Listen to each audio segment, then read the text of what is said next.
ध्येय मोठं ठेवा, मेहनत करताना आई वडिलांचा चेहरा समोर ठेवा. शिरढोण गावचे सुपुत्र, सैन्य दलात निवड झालेला तरुण वैभव घोरपडे यांनी विद्यार्थ्यांना दिला संदेश. रयत शिक्षण संस्थेच्या रमजान शेठ बांधार विद्यालय शिरढोण इथं शिरढोणचे सुपुत्र व रयत शिक्षण संस्थेच्या रमजान शेठ बांधार विद्यालयाचे माजी विद्यार्थी वैभव घोरपडे यांचं सैन्य दलात निवड झाल्याबद्दल विद्यालयाच्या वतीनं सत्कार करण्यात आला. यावेळी स्वागत व प्रास्ताविक माजी विद्यार्थी संघाचे अध्यक्ष डॉ. कुमार पाटील यांनी केलं.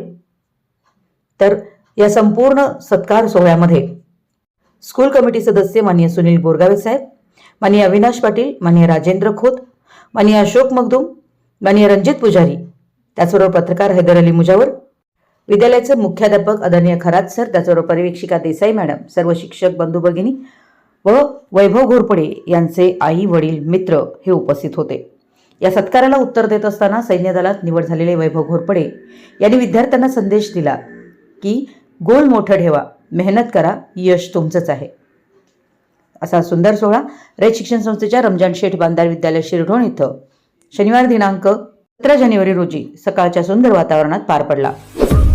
आपल्या परिसरातील महत्त्वाच्या बातम्या पाहण्यासाठी आमच्या नवसंकेत न्यूज चॅनलला यूट्यूबवर सबस्क्राईब करा आणि बेल आयकॉन प्रेस करा.